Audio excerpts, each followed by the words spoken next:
Welcome to Daily News Updates by the Shipping Tribune. Here we bring to you the latest maritime daily news in a short-form video format. Please subscribe for regular updates.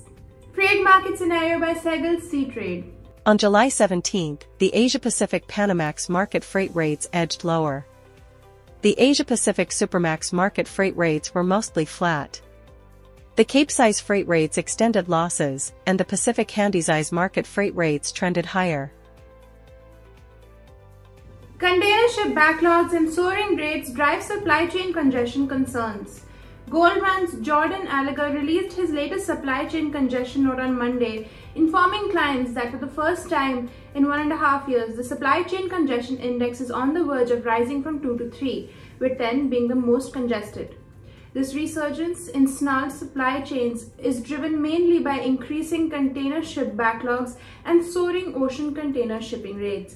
While our weekly bottleneck scale remained slightly below the level of 3, this week as the overall scale remained unchanged at 2, the absolute level of our congestion index increased once again versus the prior week.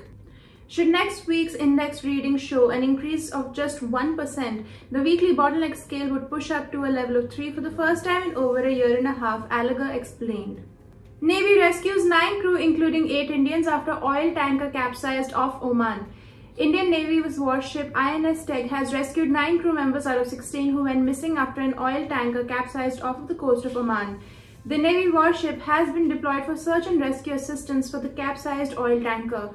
Out of the 9 members, 8 are Indians and 1 is from Sri Lanka.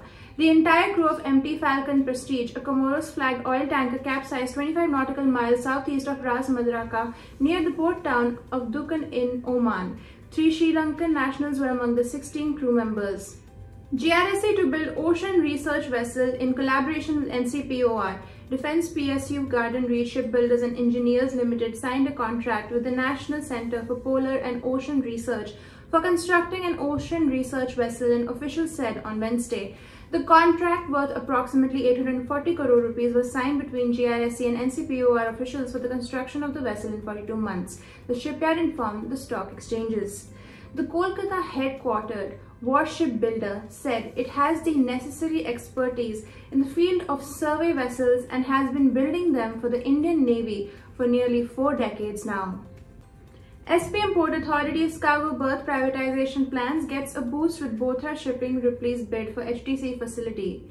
A consortium of Bothra Shipping Services Private Limited and Ripley and Co-Stevedoring and Handling Private Limited is set to win the rights to merchandise and run a 5 million ton capacity dry bulk cargo berth at Haldia Dock Complex of state-owned Shyama Prasad Mukherjee Port Authority by placing the highest royalty of 74.06 rupees a ton, officials said. The auction result boosts the strategy of Shyama Prasad Mukherjee Port Authority to privatize operational cargo berths through the public-private partnership route at one of India's oldest state-owned ports, which was until recently lagging its compatriots in its bid to become landlord ports.